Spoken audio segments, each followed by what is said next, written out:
It's just we haven't had any of the chances to like refine and add all the details that I normally would like to add. And so now it's just about, can we get up on stage the week we get back from spring break and not screw up, like, which is a very low bar. You're probably going to screw up, dude. Yeah, probably. You are listening to the Music Ed Mentor Podcast, where we teach music educators how to build, manage, and grow thriving school music programs and have long and happy careers. I am your devotee and host of this episode, Elisa Jansen-Jones. And before we get too far into this educational session together, I want to say a big, huge thank you to all of you. Thank you for listening to this episode, to all of our episodes. Thank you for sharing. Thank you for rating. And thank you for subscribing. We've only been around for 2 years now, which is pretty incredible. And we're already one of the highest rated music education podcasts. And that's because of you. If any of our episodes help a teacher stay in the profession longer, or teach more effectively, or get more excited about growing their program, we've done our job. So thank you for being part of our amazing growth. Thank you. This episode's guest is none other than my friend and yours, Chris Munce. Chris is an accomplished choral performer, conductor, educator, clinician, and arts administrator. He's incredible. He's also the host of the Choralosophy podcast. I'm proud to say that I was one of his first guests on his podcast, where we talked about burnout and life hacks, two of my favorite subjects. The links to that episode are in the show notes, so you should check it out. This episode somewhat dovetails on that conversation. We're talking today about something that could be considered a life hack for most music teachers and can help you avoid burnout. That has to do with having realistic expectations as a music teacher, not just for your students, but for yourself. You've all experienced this. You go from playing in this amazing collegiate ensemble to teaching ultra beginning band, choir, or orchestra, and you're making all kinds of mistakes with your expectations. You expect your students to behave like the kids in your methods classes, but they don't. You expect them to be able to perform or to at least understand what you're saying. You may even expect them to listen to you. But where do we draw the line? We don't just want to have very low expectations, because then our students may not be stretched into learning. And it's a huge mistake to have exceptionally high expectations, because then we pick literature that's challenging beyond the point of their learning, and they and you get frustrated. So how do we find that balance? How do we manage our expectations so that they are both achievable for our students, but also pushing them along? Is it fair for us to even expect attendance at evening concerts or grades for going to festival? We talk about these issues and more in this episode. But first, if you haven't tried Smart Music yet, the summer is the perfect time to get in there and try some things out and discover how it can help you be more efficient in your assessments next year, while also helping your students be more enthusiastic about at-home practice. If you're still doing practice cards or charts to track your students at home playing, you are behind the times, my friends. Smart Music can track that for you. And now you can even write the assessments and practice lines for your students using their new notation tool. This is seriously next generation kind of stuff. You'll find all the info you need at smartmusic.com and see demonstrations of how other teachers are using it on the Smart Music YouTube channel. You may also be looking for some professional development opportunities this summer, and might I suggest looking into the International Music Education Summit. I recently registered for a conference for myself, a live, in-person one in my same state, fortunately, and my number one frustration, it wasn't the registration fee, it wasn't the expense of the travel, it wasn't how much budget I really had to set aside for food and lodging and everything. It was that so many of the sessions I wanted to attend all happen at the same time. I mean, I can juggle a lot. You guys know this about me. but I can't seem to be in two places at the same time. No matter how good a session is, I will always feel like I've missed something in the other one happening at the same time. With the International Music Education Summit, you don't have to worry about that. All of the sessions are presented online, which means you can virtually attend from home right from your computer, tablet, or your phone when they're presented live. But then you also get access to the replay of every session. Or you can have access to the archives as well. That gives you up to a year to research and study every single session in the conference, which this year is 65 plus. Learn more with on-demand professional development. All of this for less than the price of a single day at most state conferences. Plus, and I say this without any bias, okay, maybe a little bias, but the lineup of presenters is unlike any other conference. There are world-renowned educators ready to teach you only the most practical information to help you in your teaching career. Learn more at musicedsummit.com, and we'll see you there. Now, without further ado, let's cover how to manage our expectations with Chris. Sure. My name's Chris Munce, and as of right now in my music journey, I'm primarily wearing three hats. I am the director of choral music at Lee's Summit High School, which is a suburb of Kansas City, just 20 minutes or so south of the city. That's a large choral program of about 320 kids and all audition choirs, and it's a really fun place to teach. I also direct a professional ensemble and run the nonprofit that goes along with that called Conductor KC. We put together a professional vocal ensemble of 16 adult singers. And in the summer, we also put on a choral institute for students age 11 all the way up through college age, and have about 150 kids that come to that for a week every summer.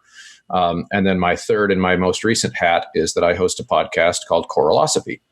And we talk about the philosophies behind choral music on that show. And it's been really fun so far. Well, congrats on starting your podcast and your professional groups and everything like that. You definitely have an entrepreneurial spirit about you. That is true.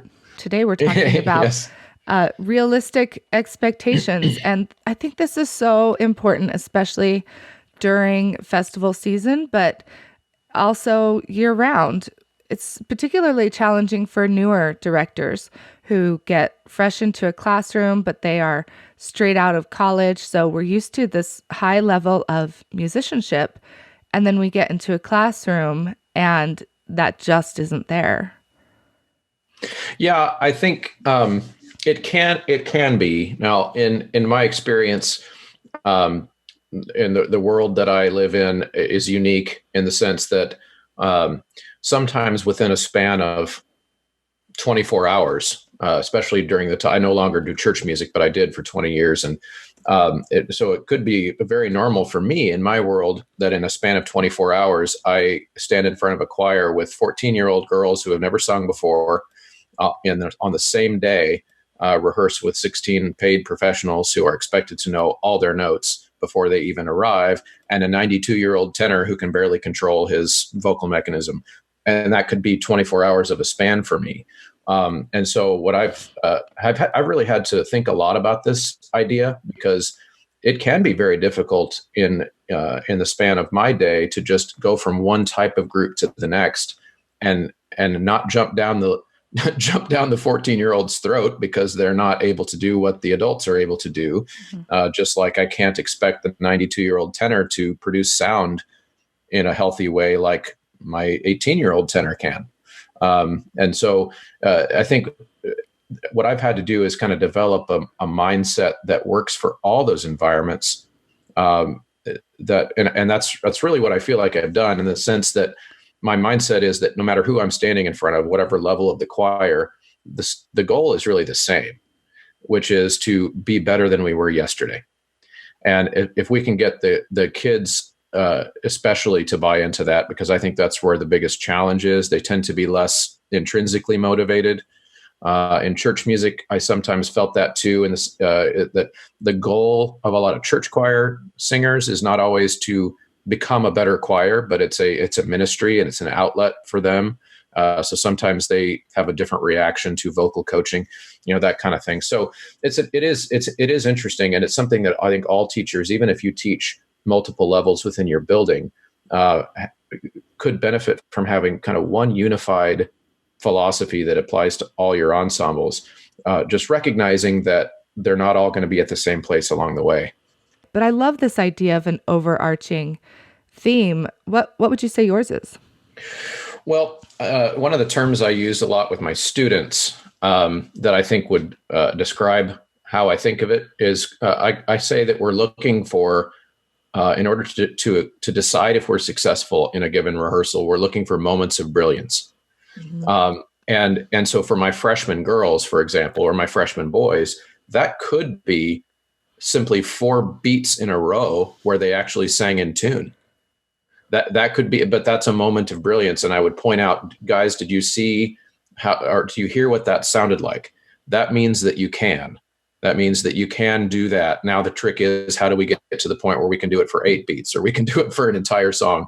Whereas then with the professional ensemble, a moment of brilliance might be an entire piece that lasts 8 minutes or 9 minutes, performed brilliantly all the way through, with just no moments of doubt, or no moments, because we do mostly unconducted stuff in that ensemble, like a chamber ensemble, and were we truly in sync? Were we lining up at all the overtones? The standard of what we define as a moment of brilliance will be longer, and it will be more in depth, but it's still, the philosophy is the same, is that once we've done that in rehearsal, we can point to it and say, okay, that's our bar. We've just raised our bar. And that's tomorrow we're going to try to start there. So taking that same line of thinking into my, so I'll give you an example of another level. I have a concert choir of 100 voices at the high school that is auditioned pretty rigorously.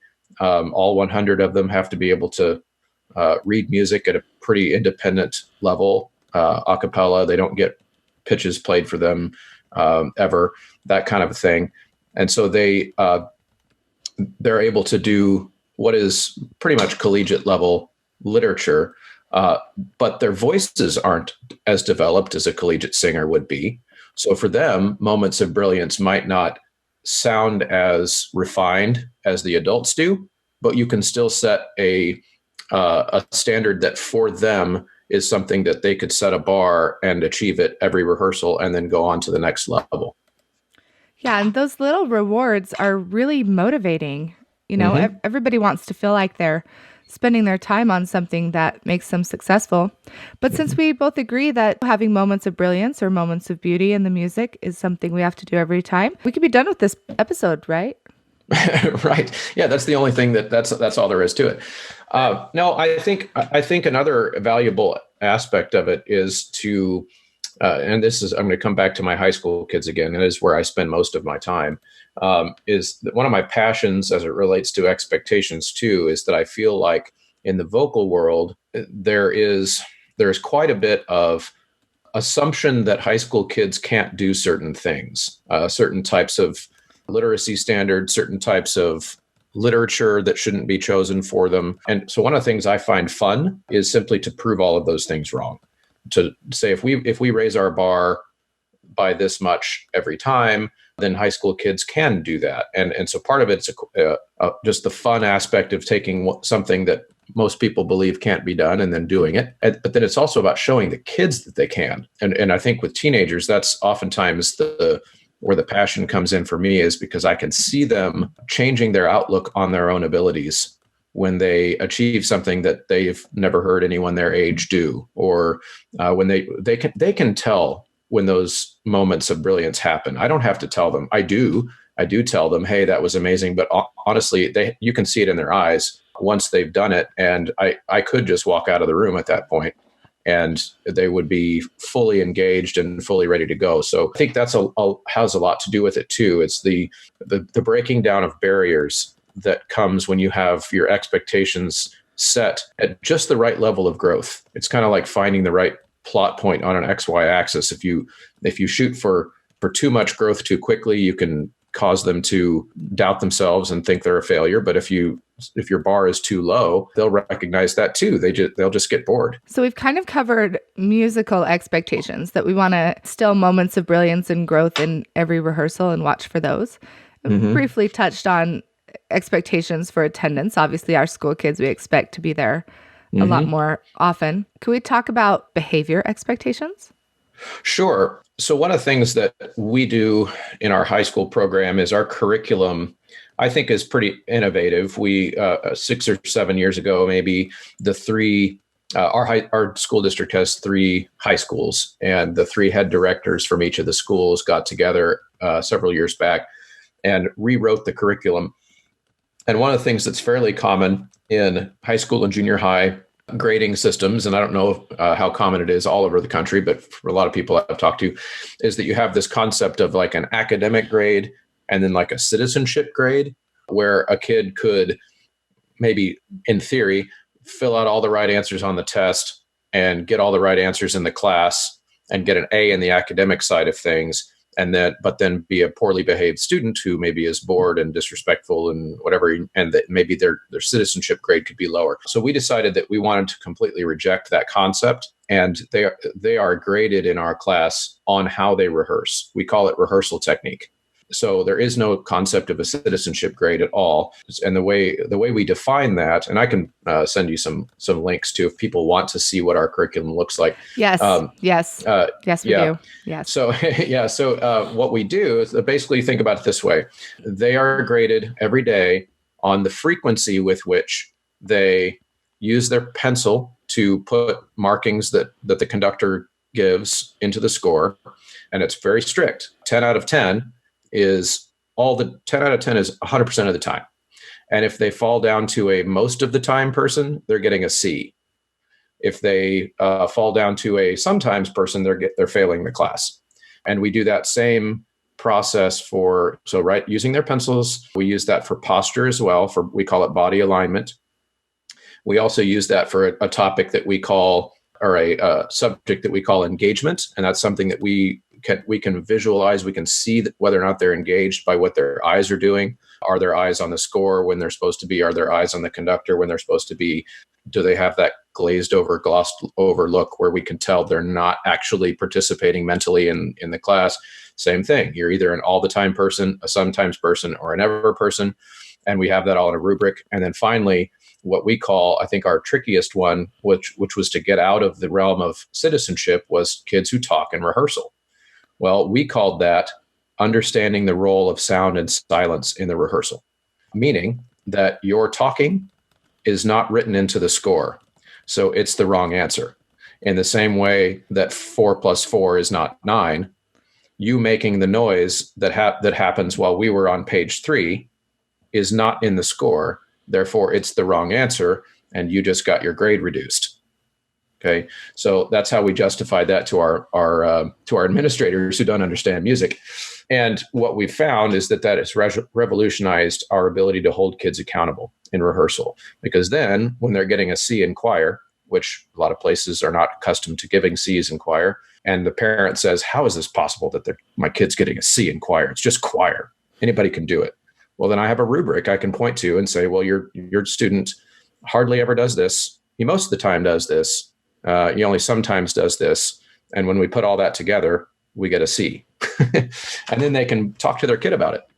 So are you grading throughout class, or do you have them self-assess, or do you have someone else there assessing? Well, our choral department is 3 adults in the room all the time. So we are assessing as a team. We also do have them self-assess, but that doesn't bear into their actual grade. When we have them self-assess, it's so that they can see how possibly different their assessment of themselves is than what we see. We do that a couple times a semester just so they can get some feedback from us on what it is that we're seeing. Because oftentimes in the self-assessment, kids will do one of 2 things. They will dramatically oversell themselves, or they will dramatically undersell themselves. They'll be the kid who just says, "Well, I'm horrible at everything." And so they give themselves the bad marks and everything. And then we're able to kind of pump that kid up but at the same time, pull aside the kid who maybe for 3 straight months I've seen never once touch the pencil in his folder, and then he gives himself an all the time pencil marking. And I'm like, okay, really?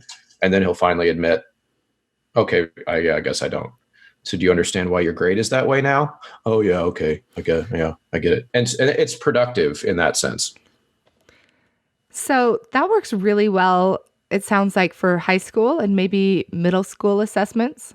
Yeah, it does work. It does work in middle school too. Right. Because they can read and write and understand. Uh-huh. So I teach younger kids who Right. you can't give a written assessment. And if you did, you'd be answering questions all day. I made that mistake early in my elementary music time. We're going to do a written assessment. You're going to write about it. And then kindergarten, first and second grades, yeah, they can't do that. They can barely form words, let alone write a thought out, description of their behavior or answer questions from the content that they've been given.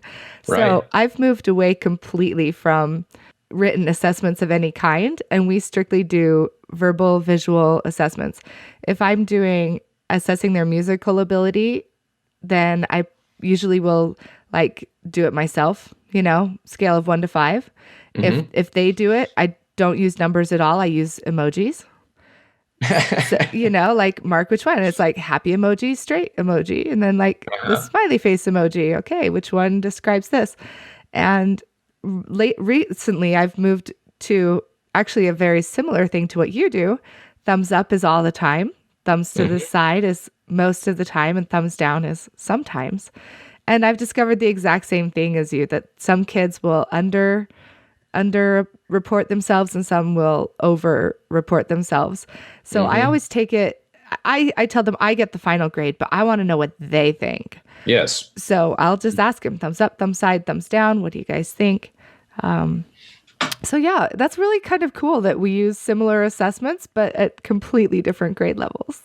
Yeah, and I think that makes sense, because especially if our goal as educators, and especially anywhere in the K through 12 realm, should be to prepare students for readiness at the next level of whatever it is that they do. Yeah, I believe that that's true. And so if a high school program like ours can have kids graded on a rubric like we use, which is more complicated than the thumbs up, sideways, and down, but it's the same concept. Mm-hmm. Well, then as the kids get older and more mature, they're ready to add complication to how they think of their performance and how they think of their rehearsal and all of those things. So that makes total sense. That sounds like it would be alignment. Yeah, it's like the spiral curriculum almost. We do the same thing, but make it the same core philosophy that just gets more complex as you go on. So that's super cool. Yeah. Now, while I couldn't show a kid's grade being lowered and raised, I could, and I do. Especially, I keep using examples from my freshman men's group, because that's where my lowest rehearsal points typically occur. 60 boys all in the same room. Most of the time, a successful rehearsal in there is nobody played with each other's face, or they just touch each other constantly. It's very strange. But what I will do in there is I might go look to the problem kid and I might say, check your posture. How's it doing?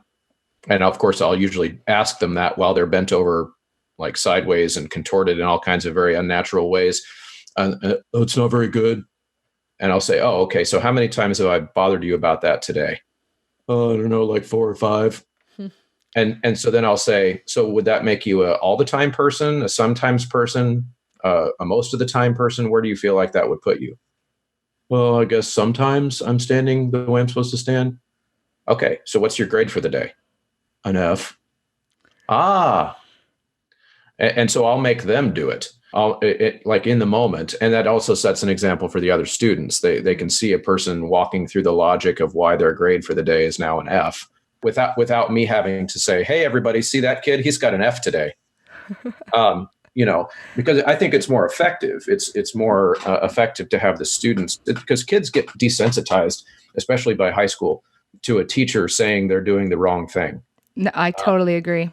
But if a student says it, or even better, if they realize it themselves with you just asking guiding questions so that they can get the right answer, then that tends to work better. See, I think you hit on the actual point, which is kids are impulsive. They do things that they just think of, that just pop into their brain, and they do them. They don't think about, is this wrong or is this right? Or should I be doing this in choir? They just don't think about the consequences. Yep. And if we can help them see what it is that they're doing, I've discovered with my younger kids, if I just write their name on the board, hey, you're not doing what you should do. There's Preston's name on the board. That's enough to remind. It doesn't affect their grade. I'm not going to tell their homeroom teacher. It's just my way of saying, look, I'm seeing what you're doing. And now you are seeing what you're doing. Because half the time, they don't even realize what they're doing. They don't even realize that they're disrupting the class. They're just doing the most impulsive thing they could possibly think of. Right. They're not thinking enough about how that action extends beyond themselves enough for them. I think teachers make this mistake a lot, where we assume that their negative behavior is intended to disrupt everyone. And I think sometimes it is, but I would argue that most of the time it's not. Most of the time that's the result. It does disrupt everyone, but it's not because they decided, I'm going to disrupt everyone now. It's because, like you said, an idea popped into their head. They didn't reflect on it at all, and then they just did it. And so we as teachers could be more effective if we remember that. It's like my professor from college, E48, used to say that all students want to do a good job. And if they don't, it's just because they don't know how. Mm-hmm. And I think that that's really true even of our worst kids, because at some level, they would love to be the kid who the teacher praises and that the teacher sets up as an example. But because they don't really know how to work through their own emotional or impulsive issues, they will act out to get some level of attention. But if you could get in a therapy session with that kid, I don't care what age they are, and get them to a reflective place where they would admit that if they could snap their fingers, they would be the top kid in the class. And so our job as teachers sometimes, I think, is to figure out what it is that's causing that kid to not be what they need to be, and at least do everything we can to guide them in the right direction. Yeah, there are those kids who they're your behavior problem kids. Mm-hmm. And by disciplining them, then you're just reinforcing that they get attention, whether it's negative attention, every single time that they mess up. And maybe that's what they need. And then because they're being disciplined all the time, that starts to become their self-identity. So I like to think about, how can we break that habit? And so I've started this year, and I love doing my podcast because I get mentorship from all of my guests. I love it. And I got talking last year with Scott Lang, who's really big into leadership, and how being a leader in your classroom is really just serving. And so I've started to try and pick those kids who tend to be the quote unquote discipline problems and giving them service opportunities in my classroom. Whether it's, hey, the band left their stands out and we don't want to rehearse our singing and dancing if there are stands. So why don't you and you, three discipline problem boys, why don't you guys help pick up the stands? And it doesn't feel like a punishment to them because they're the elementary kids. They don't usually get to touch the stands, right? Right. And they just do it. And I've seen some kids in my classroom just completely flip their behavior this year because I've started to focus on, what? They need attention. That's what they're craving. And they're going to get it whether it's negative behavior or positive behavior. So if I can provide them that opportunity for positive behavior, then I am giving myself an opportunity to reward them with praise and attention, which is what they really seek. Like you said, they want to be the good kid. So let's give them the opportunity to be the good kid. Yeah, or even just finding that kid who is the trouble kid, doing something good, even if it's tiny. Like I said earlier in our conversation about a moment of brilliance, maybe 4 measures of singing in tune. Well, for a kid who struggles to direct their own behavior, maybe a moment of brilliance is even that one time when they were plugged in and into the rehearsal and giving their best for 5 seconds. And if you can somehow catch them and point it out that, hey, everybody, did you see do you see him doing that? Like, and because the other kids are smart enough. And I also think at any age level, they're smart enough to know who the bad kid is too. Oh yeah. And if they see the bad kid, and this is air quotes on a podcast, I'm air quoting, Do it. the bad kid, if they see the bad kid being called out for good behavior, they also can start to learn the concept that everybody can improve no matter where you start. And I think that's really valuable. Yeah. Are you familiar with the BIST system? BIST? Nope. Okay, so it's like a kids disciplinary, like a classroom disciplinary model that some school districts use. We used it in the first school district that I taught in. We don't use it at my current school district, although I do incorporate some of it. And it's primarily an elementary school and middle school thing, not as popular in high schools. But the gist of the part that I use still, I'm going to use my men's choir as an example again, where typically those boys will push the envelope farther than anybody else will to see what they can get away with. And so there is a certain point where if the kid's been redirected enough by one of us, we will BIST them, which means that you are no longer welcome on the risers. So come and you can sit at the front of the room and listen and take notes, but you're no longer welcome to participate until you have come to us on your own time, outside of class, before school, after school, made an appointment, and talked to us to explain why you deserve to come back. And so in some cases, what that will look like is the kid, and by the way, you are getting a 0 every day you come to class without achieving that. Okay. And so that's used only in the most extreme examples. This year we had to use it with two boys. In one of those cases, the kid waited 3 weeks. So his very, very, very much testing how willing we were to let him fail the class. But here's the good news. So one of the boys came back after 1 week and had the conversation and has been dramatically better. The other boy waited 3 weeks. He's probably, at the very, very best, he could maybe pull out a D or a C at this point in the semester, but he could pass if he sticks with it. But he came back and we had a really good talk. He acknowledged a bunch of things about his tendency to actually behave worse when he's called out for stuff, and that he needs to work on that. And he understands that his life is not going to be what he wants it to be if he can't respect his teachers and all that kind of stuff. And ever since he came back, he's been engaged. He's been asking questions, raising his hand, participating. Is he the ideal student now? No, but he's dramatically better because I made him take responsibility for it, which I think there's some merit to that too. Definitely. And I think that is the ideal student, though, is the student who's willing to self-direct change.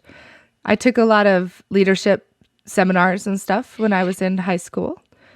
And one of the quotes I really remember from Dr. Tim, actually, do you know Dr. Tim? He's more in the band world than the choral world.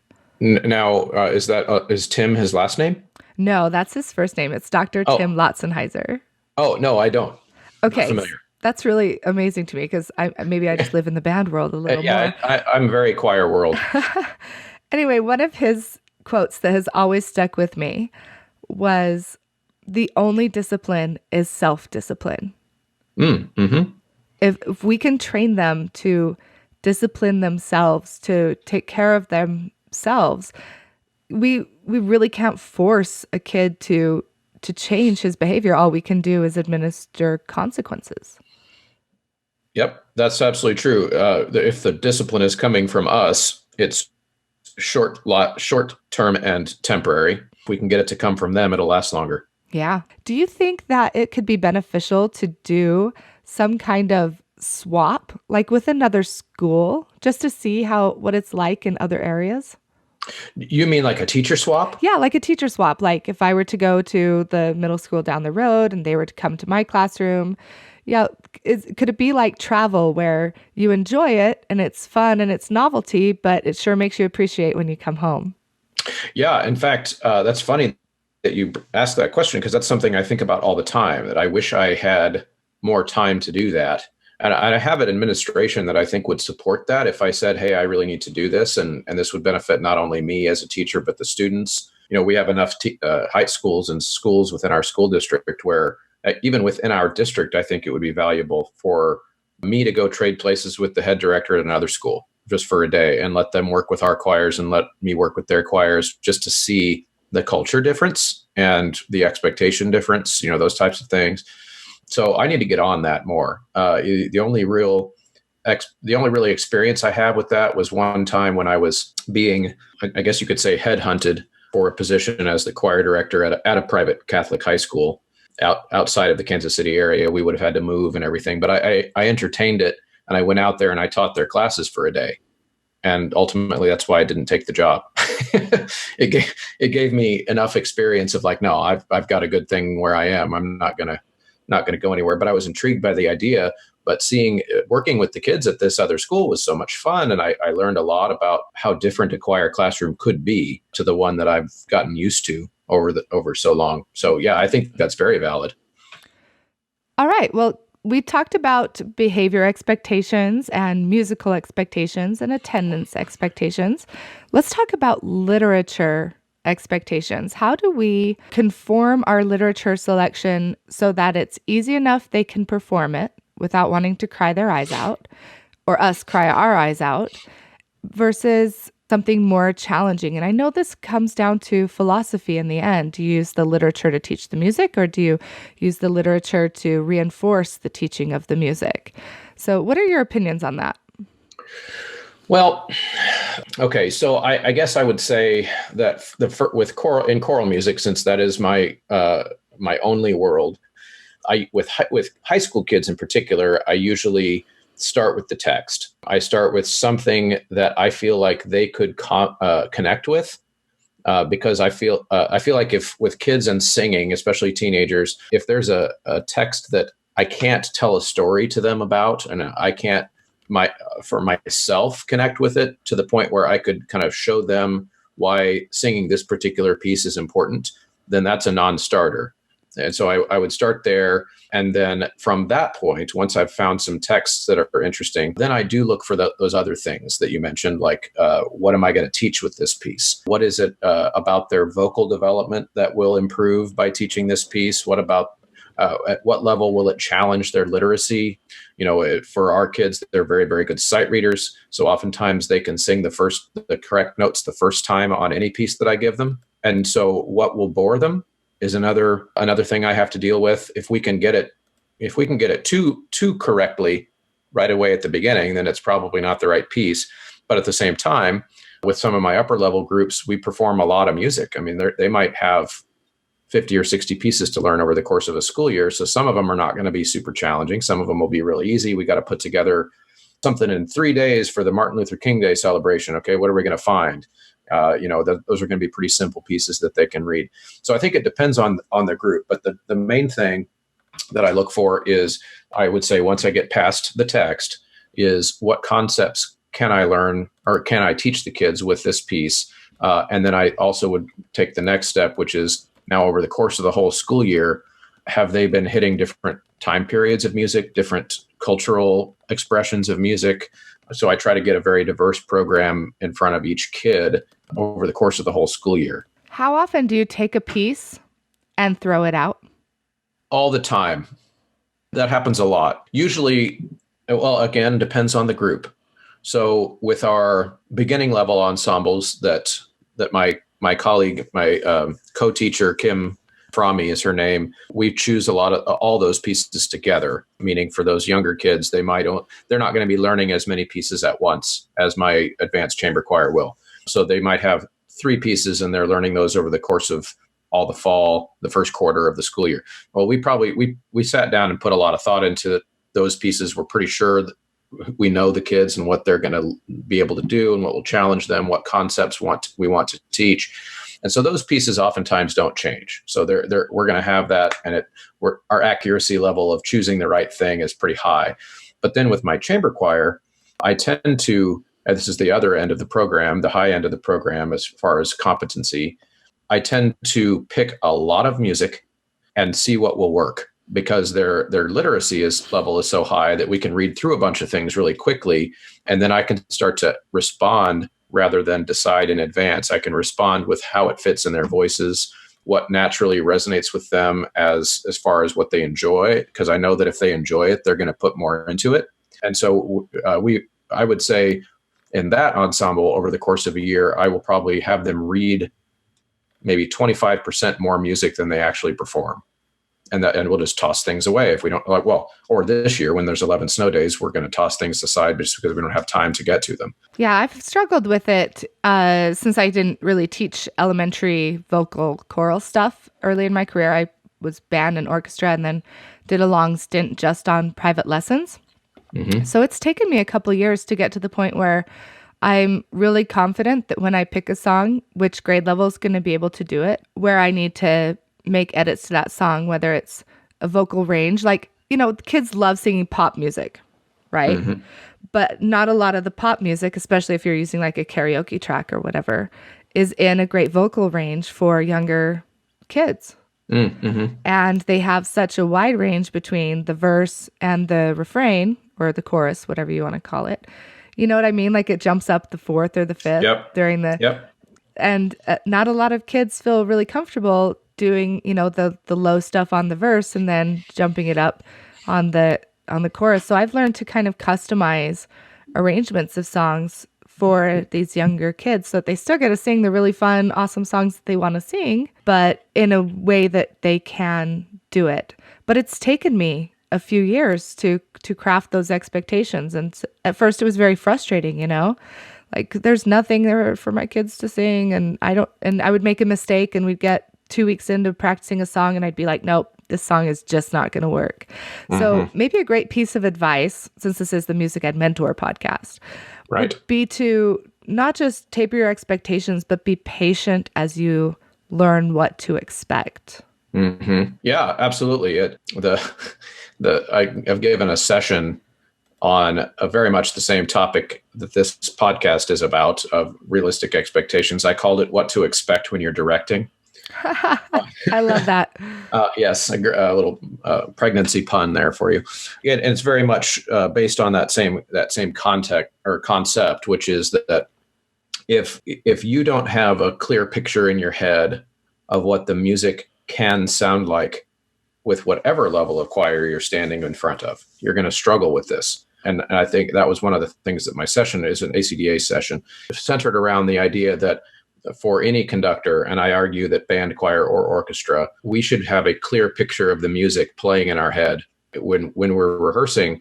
And that does need to reflect the ensemble that you're standing in front of. So in other words, I can't stand in front of my freshman girls with the CD playing in my head of what my contemporary women sound like. That would be an unrealistic expectation. But I can have a clear picture in my head playing of what would this piece sound like if it were really well performed by freshman girls. What are some percentages of correctly sung notes and rhythms, and how frequently should the tone be resonant and well supported, and what's unrealistic because they just started doing this and they've never done it before. And so I think that a lot of it can just be solved by reflecting on those types of things.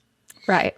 So if we're a newer teacher, director, mm-hmm. how do we discover those expectations? Do we turn to somebody with more experience? Do we just trial and error it?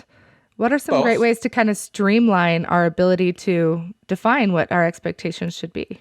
Yeah, both. You're as a young teacher, you're going to really suck at stuff like for a long time.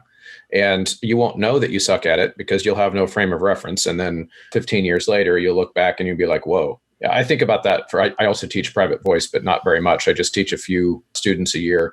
And I look back at the time when I started teaching private voice, and it's been almost 20 years ago now. And I look back very genuinely, and not to try to be self-deprecating. I can't believe I took people's money.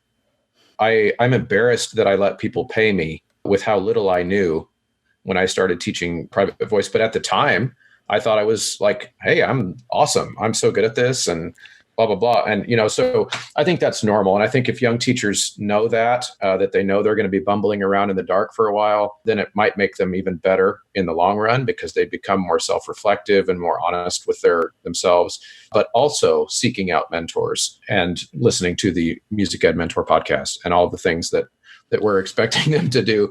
It is also very helpful because it just leads to conversations that help you reflect. Yeah. And I think that that's one of the big contributors to burnout, don't you think? is having unrealistic expectations, not just for the kids, but for yourself.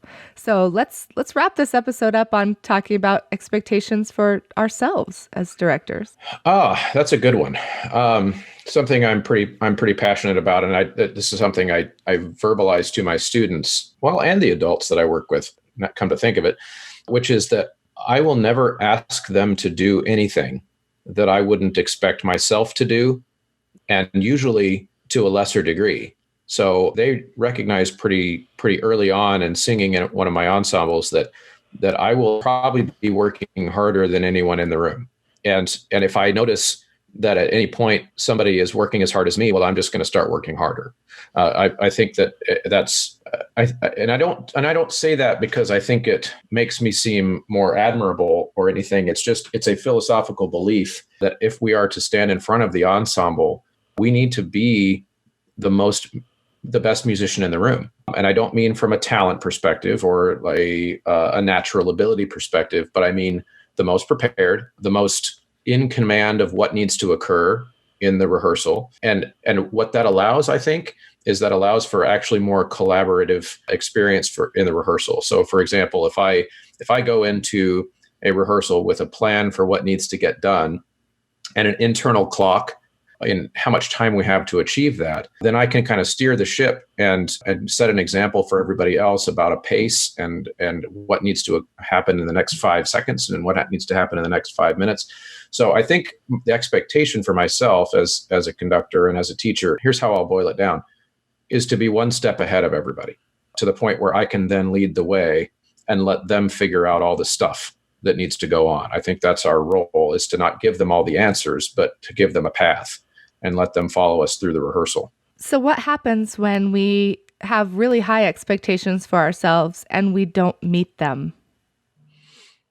You say, yay, I have an opportunity to get better tomorrow. And that seems tongue in cheek, but I really believe it. I think one thing that I feel like I'm pretty good at is rolling with punches. I've had a lot of setbacks in my life and in my career.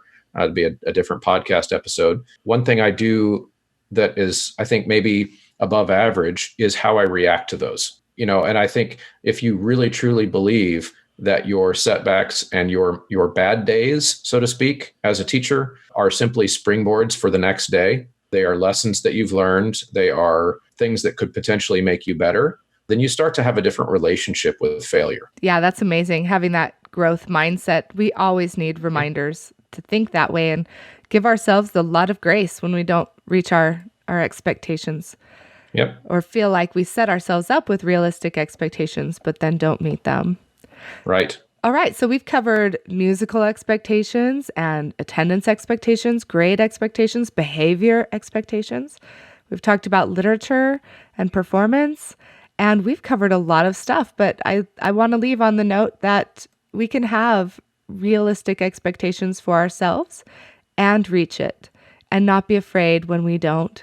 Just see it as a great learning opportunity for ourselves and for our students. Absolutely.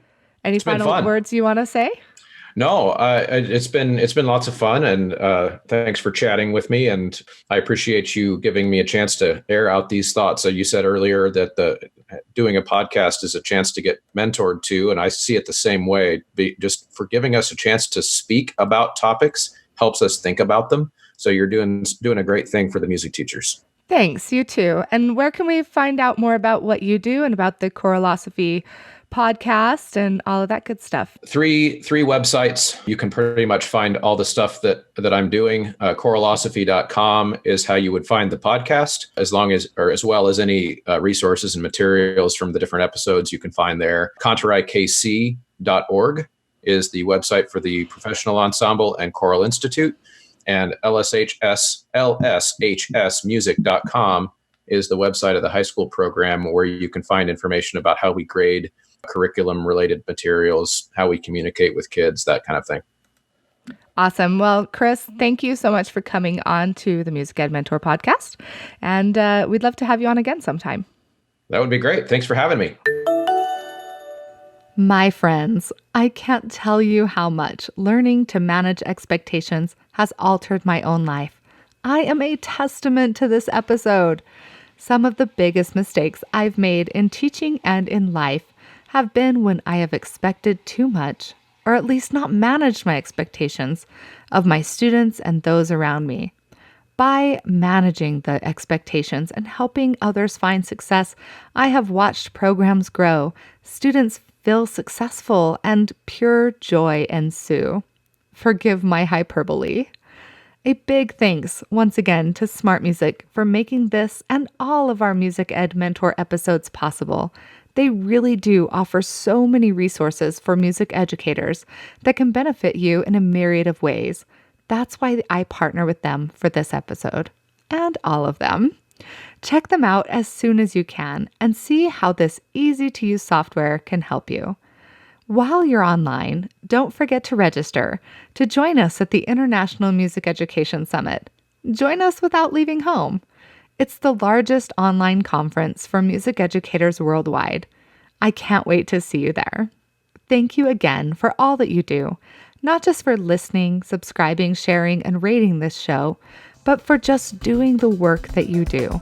You really do make a difference every day. So keep teaching on.